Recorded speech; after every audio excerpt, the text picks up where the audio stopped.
Hello friends, welcome you back on my 30 days class of CIB. So once again I am here in front of you. I am Anil on behalf of eDot Academy. I am going to start our class once again. So I have been receiving several mails that I should cover up topics in details. In details it's not possible to cover because time is limited, so I'll be covering only the main important points, that means gist of the chapter. That will help you in answering most of the questions which has been asked and which will be asked in CIB. So we start our class starting with the Indian economy. As per the Indian economy, we have various sectors of economy of our country. Important sectors are agriculture, industry, MSME and services. Out of these four, three are very important: agriculture, industry and services. And here important point is to be noted here: agriculture is also called as primary sector, industry is called secondary sector, and services is called tertiary sector. So over the period of time when India got independent, the share of agriculture was more than 50%. But slowly over the time, the share of agriculture is decreasing and the share of services is increasing. And average growth of Indian economy over a period of last 25-28 years, you can say it was 6%. And next point I'll be covering here, CSO, Central Statistical Organization. In the previous video also we discussed about the CSO, because CSO releases CPI. CPI is released by CSO. So once again the name of CSO has come here. CSO classified industrial sector into three categories, or you can say three segments. These are very important and this question is being asked in one form or other. So what are these? Number one is mining and quarrying. Number two is manufacturing and electricity. And number third is gas and water supply. So you can remember mining. You can just visualize in your mind that mining and quarrying means mining is done with the help of electricity, and where gas is water is coming out from the land. So I'll repeat once again here. Number first sector is mining and quarrying. Number second is manufacturing and electricity, and number third is gas and water supply. These are the classification given by Central Statistical Organization. And next, MSMED Act, that is Micro, Small, Medium Enterprises Development Act. This act was passed in 2006, and this date is very important. And MSMED Act classify enterprises broadly into two categories: manufacturing and services sector. And these enterprises are further classified into micro, small and medium enterprises. I'll repeat here: micro enterprises, small enterprises and medium enterprises, depending upon the level of investment in plant and machinery and equipment. As per the latest notification of RBI, the investment in plant and machinery is, as I just tell you, for micro it is 1 crore, and for small it is 10 crore, and medium it is 50 crore. And turnover is 5 times of this. That means for micro it is 1 crore and turnover will be 5 crore. For small, 10 crore and 50 crore. For medium, 50 and 250 crore, and so on, like it's going to remember. So what is to be remembered here? You can remember the level of investment. That means sequence you can remember. Now 1550 like this. Oh, sorry, not 1550, 11050. So 11050 for micro 1, for small 10, and for the medium 50 in the investment. And your turnover is 5 times of this. So once again, I reiterate here.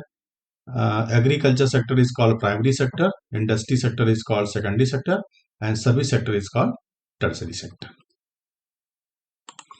So moving ahead, now we coming to the economic reforms. Economic reforms started in India in 1991. Okay, where the foreign direct investment were invited in India, and our uh, economy was open to the foreign countries also for their investment. Now you can remember the full form also. Here are a few of the act given here. MRTP Act. The full form of MRTP Act is Monopolies and Restrictive Trade Practices Act 1969. And next is APMC. This is very popular act nowadays going in the news. APMC Act is called Agriculture Produce Market Committee Act. I'll repeat once again here. APMC Act means Agricultural Produce Market Committee Act. What is the primary objective of the APMC Act? As per APMC Act, each state of India requires, that means this APMC Act is applicable to in each state of India, and all agriculture produce to be sold only in government regulated market. That means markets are regulated by government. In that only the farmer will sell their produce. Okay, but now these are being amendment has been done. They are permitting other market also. And next, Essential Commodity Act came in 1955. And here are few financial reforms given here. The Simon Committee report, Financial Sector Reform 1992, and again Simon Committee report on Banking Sector Reform. Keep in mind, the Simon Committee is responsible for the two reforms. That means number one is called Financial Sector Reform, and number two is called Banking Sector Reform. Financial Sector Reform 1992 and Banking Sector Reform 1998. That means just after 6 years. Okay, in same year 1998, one more report came. That's the S.H. Khan. S.H. Khan report was based on the working group for harmonize the role in operation development financial institute bank and reform in financial sector. And you can also remember some full form also IRS, like interest rate swaps, FRA, forward rate agreements. Okay, and one more is a CBLO, collateralized borrowings and lending obligation. Nowadays we are we are doing the lending based on the collateral. Then we were taking some collateral securities also from the borrowers to make it more secure. And next, what is CDs? They mean certificate of deposits. These are the short-term borrowings in the form of usance promissory note having a maturity not less than 15, and a maturity not less than 15 and not maximum up to maximum of 1 year only. Okay, and commercial paper is unsecured money market instrument. There is also in the form of promissory note. That means CDs and commercial paper both are promissory notes. Now question comes, who can issue these CPs? So CPs can be issued by highly rated corporate borrowers. Okay, primary dealers, satellite dealers, and all India financial institutions only. Now some of the words you have to remember, that means future and options, derivatives. Okay, so we'll be using in these terms very frequently. So derivatives are financial instruments that derive their value from an underlying. Okay, underlying can be stock issued by company, currency, or code. That means instead of direct trading we can do the trading derivatives also. And derivatives are the group of stocks or currency or good. That means derivative just like a collection of it. They have been derived from the main components of trading stock. So, and they have been basket. You can see the basket of either maybe stock or maybe currency or maybe gold. And derivative instrument can be traded independently of underlying asset. That means derivative, because different companies or sometimes the banks, they make some derivative, so they can be traded independently based on the underlying assets. Means there is no relation between, only value will be derived from the underlying assets, whereas the trading will be independent. Now, how derivatives are traded? So derivatives are traded in a stock exchange and over the counter also. That means out of exchange also. Over the counter means out of exchange also. And some of the common exchange traded derivatives instruments are called futures and options. That means the future will see the what is the meaning of future option in the coming line just now. And over the counter means not through exchange. Over the counter means not through exchange, means the rule of exchange is not required. Over the counter we can trade. It's called over the counter. Okay, now see the future here. So future is nothing but a contract to buy or sell. That means traders, they do their contract in present for the future. Okay, so that means they will do the trading today and they will fix the rate, and accordingly delivery will be done in the future only. And once again, the word of option. So option is a contract that give the holder of the instrument right to buy or sell. Means he has got the option. Who is the holder of the instrument? That means he has the right. If you applying the option, okay, that means he has right to buy or sell underlying asset at the predetermined price. That means price will be determined today only, but trading will be done in the future. And one more point is very important here. You have to know that what is difference between spot market and future market. So difference between the spot market and future market is called the basis. Is called the basis here. You can see the basis here. So the difference between the price of the underlying asset in the spot market and future market is called the basis. And once again, I'll reiterate here what is option here. So option give the right to buyer and seller. That means you have right, either they can buy or they can sell in future. Okay, and options are of two types, maybe call option and either maybe put option also. Now what is call option? So call option means calling, and put means putting forward. You are putting something for somebody. So call option gives the buyer right to buy the asset at a given price. Okay, so that means buyer had the right. If he is applying the call option, that means he has right to buy it. Okay, similarly, if we talk about the put option, that means seller has right. So you have to remember that call means, because who is the holder? Holder, call option means buyer. So buyer will have the option to call, means calling, because buyer only call. So call option is for the buyer and put option is only for the seller. So that you can keep in mind. These two words are related with the different persons. Now moving ahead, the Payment and Settlements Act, that means the Payment and Settlement System Act 2007 gives the power to RBI to regulate and supervise the payment and settlement system, like in our India, RTGS and NEFT and BHIM app, all under control of RBI. So overall supervision is done by the RBI. They keep on regulating, they keep on forming the rules and regulations for this. Now coming next, check truncation system. That means nowadays you can see the physical movement of check is not there. So this system was introduced in India first time in July 2008. So nowadays we are following CTS 2010. That's why you can see it's very important point.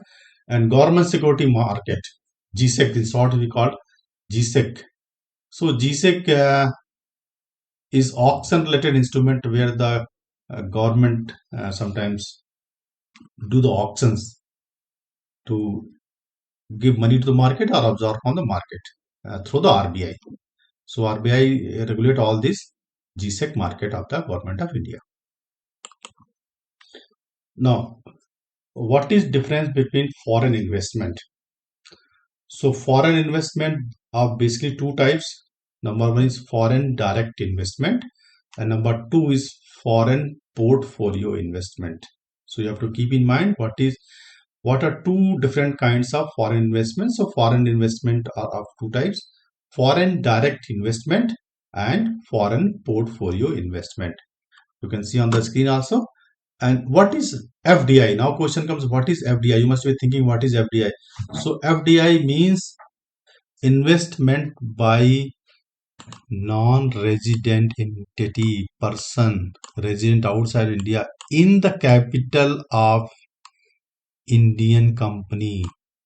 So keep in mind, in the capital of company, FDI means in Indian of company is called the foreign direct investment. Okay. And what is portfolio investment? So portfolio investment in both primary and secondary market by foreign companies. That means FII. Okay. And it was opened in year 1992. So what is difference between FDI and portfolio investment? That means FDI is basically capital of Indian company and portfolio investment in both primary and secondary market.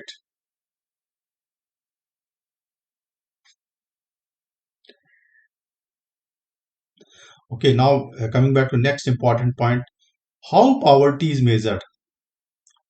That means poverty is measured by one Gini coefficient. Gini coefficient is the standard measure of income and expenditure inequality. That means we compare the income and expenditure of persons by Gini coefficient. And Gini coefficient was given by an Italian statistician. His name is Corrado Gini. Okay. And Gini coefficient, the value lies between 0 and 1. 0 and 1. You can remember that probability. You must remember the probability. The value of probability also lies between 0 and 1. If the value is 0, that means minimum inequality. If the value is 0, that means minimum inequality, means no inequality. And if the value of coefficient is 1, that means maximum inequality. Understood? That means Gini coefficient tells you if there is value is 0, that means all are having same income and expenditure. All people are having same income and expenditure. But if value is 1, that means people are having maximum inequality. It is not good for the society to have value as 1. So Gini coefficient, I just remind here, Gini coefficient you can correlate with value of probability. So probability also lies between 0 and 1. Here also Gini coefficient value lies between 0 and 1. It may be equal to 0 also, it may be equal to 1 also. If value is 0, that means minimum inequality, and value is 1, maximum value 1, maximum inequality. Minimum value 0, minimum inequality. So this way you can remember it. Next, Human Development Index. So nowadays Human Development Index is also used for the socio-economic condition. Now these are the various factors. Okay, that means it not includes one factor. It's not include only income and expenditure. It has various factors. That means it's very exhaustive. Okay, so that means like life expectancy, what is the average life of person, literacy, you can say education, what is standard of living. Okay, like, so these human development index includes, you can once again, life expectancy, average life, literacy, what is the literacy rate, education standard. And this index was developed by, so this index was developed by very noted Indian economist Amartya Sen. He also got the Nobel Prize in this field. And along with this, है ना, Pakistani economist Mehboob ul Haq. So this very important. This index was developed in 1990 by two economists together. I just repeat here: Indian economist, है ना, Amartya Sen, and Pakistani economist Mehboob ul Haq. Now, next, moving ahead, we have reached to the chapter that's called monetary policy and fiscal policy. First of all, you have to keep in mind that monetary policy is regulated by RBI and fiscal policy by Government of India. So, monetary policy is the process by which government through the central bank. So here our central government central bank is RBI. Okay, so RBI control the monetary policy. Various tools are here, so they control the economy by the various tools. And monetary policy, yes, maybe expansionary policy or contractionary policy. That means expansionary means expanding and contractionary means contracting. So expand and contract. And in expansionary policy, increase the total supply of money in the economy. That means money is infused by various tools. And what is the role of the expansionary? To combat the unemployment, recession, by lowering interest rate like this.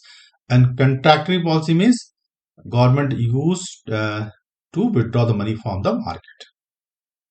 And what are the various tools of monetary policy?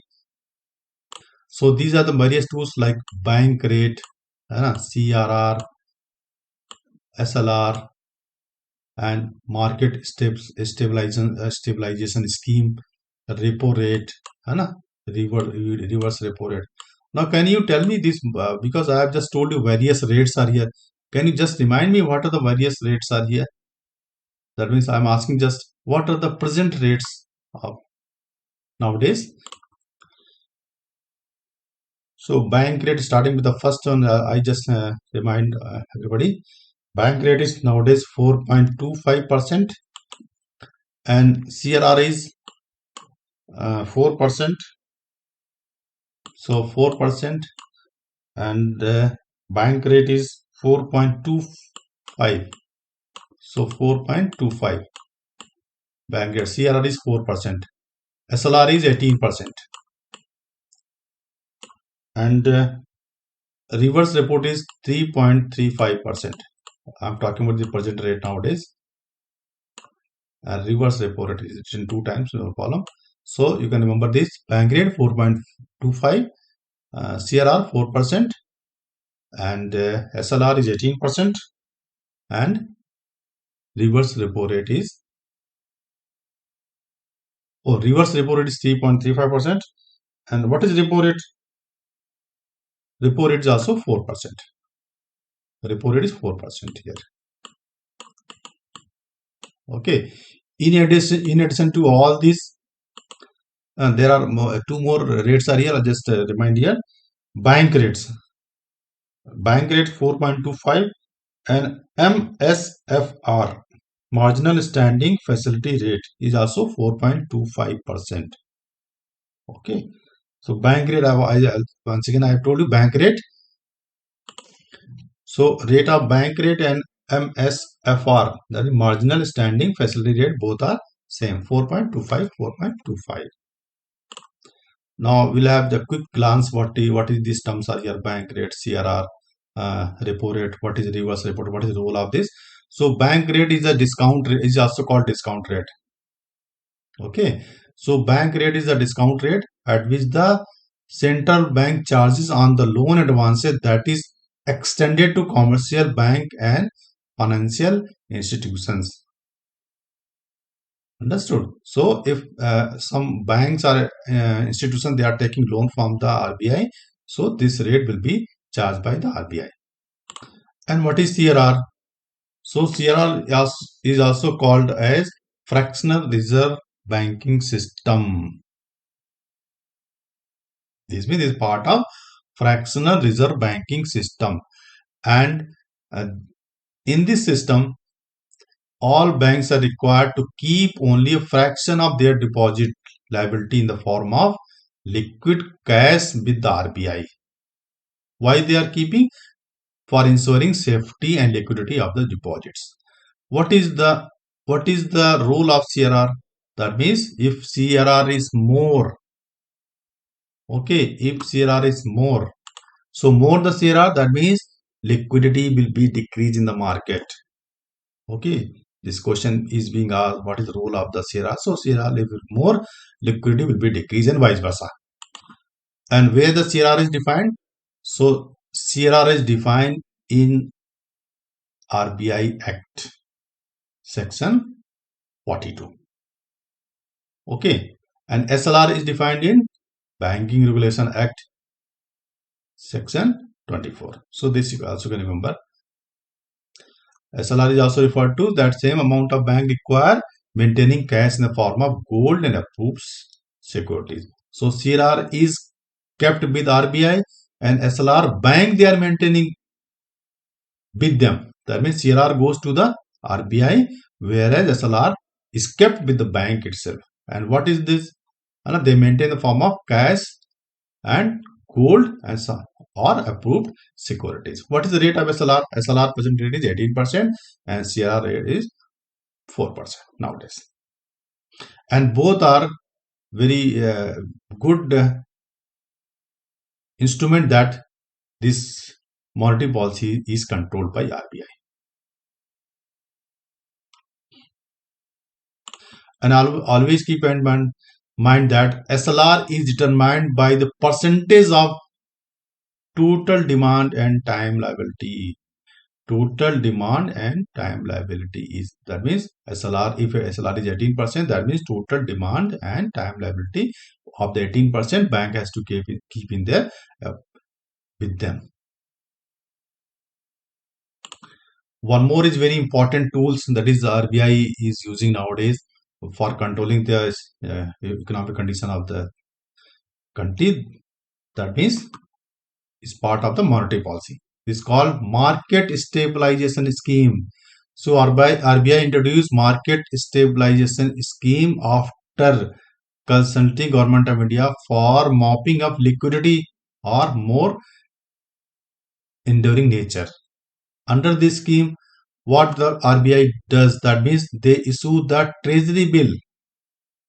Okay, that means to absorb the liquidity from the market, they issue the treasury bill or purchase the treasury bill. So in that way also they control the this liquidity of the liquidity in the market.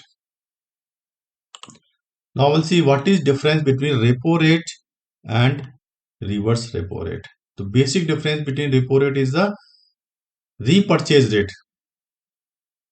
That means when RBI lends short-term money to the bank. Short-term money to the bank. In that case, RBI charges rate that is called repo rate. Where is the reverse repo rate?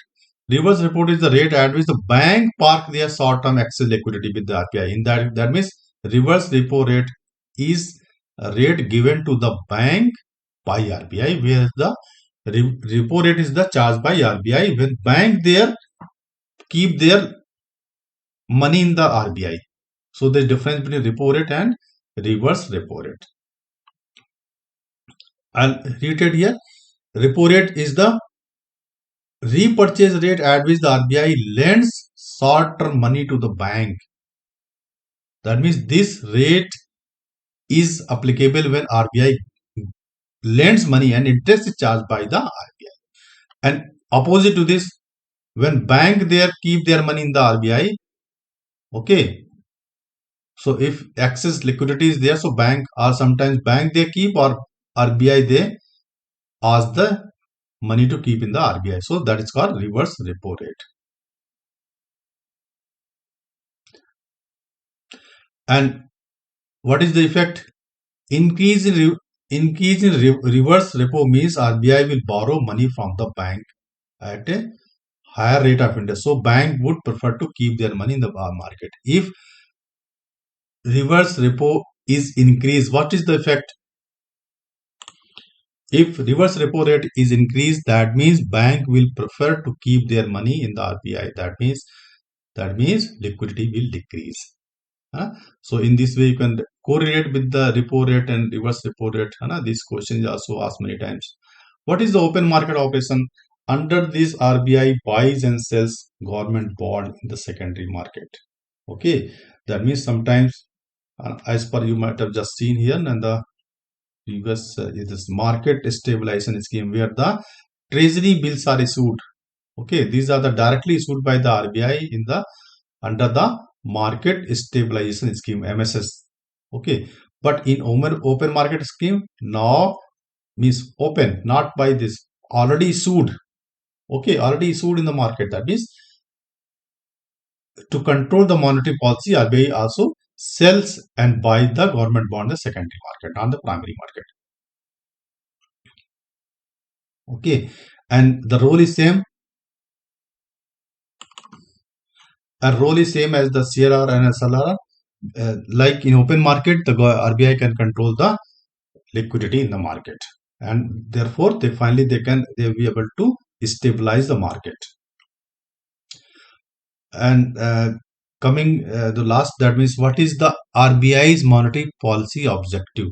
So what is the objective? That means they monitor the global and domestic economic condition. Nowadays the everything is open in the open globally, so they have to respond to the globally also. So RBI always keeps an eye in the global market also, and as well as the domestic market also. So they are keeping the various tools to stabilize the market. Sometimes they infuse the money in the market, sometimes they absorb the money from the market, and they give the different uh, policies also to stabilize the market. Now next, fiscal policy is actually policy. This totally comes under the government controls. That means fiscal policy issued by the government of India. So what is difference in monetary policy and fiscal policy? Fiscal policy is under the control of government of India, and monetary policy comes under the RBI. Okay, and in fiscal policy, various terms are here like budget. So we'll be studying here. FRBM Act is also part of the fiscal policy, and this FRBM Act came in 2003 under the recommendation of Dr. E.A.S. Sharma committee. Okay, so FRBM, as per FRBM Act, the three statements, that means now this with effect from 2008, with effect from 2008. Okay, so I'll be just covering here what are the important points of FRBM Act. So as per FRBM Act, government was to reduce the revenue deficit by 31st March 2008, but it's not possible for the government to reduce the revenue deficit, so it is continuing. So what are the three statement government has to put along with the budget? Now the budget is announced by the government in the month of February every year. So covering three medium term fiscal policy strategy, and microeconomic framework.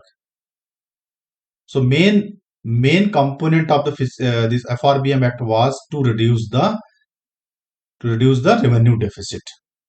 Revenue deficit means uh, eliminate the difference between the expenditure and income. So main theme of the FRBM Act is to reduce the dependence of the government on borrowings. That means government keep on borrowing from the various banks, like international banks, you can say. So they keep on borrowing to cover up that deficit. So government has to reduce this as per FRBM Act. So with this, we'll finish our class, and we'll continue in the next video, that is GDP concept. GDP concept is very, very important. One case study and numerical is asked every year by the IIBF. So stay tuned with me. Anna, I promise you that I'll revise in 30 days. And after this, if time is left, we'll be doing some numericals also, numericals and case studies. I hope that I will do. I'm preparing the questions also, so I will practice. After we finish everything, we'll practice before the examination. Don't worry. I promise you. Okay. Thank you. Have a nice day. Good day.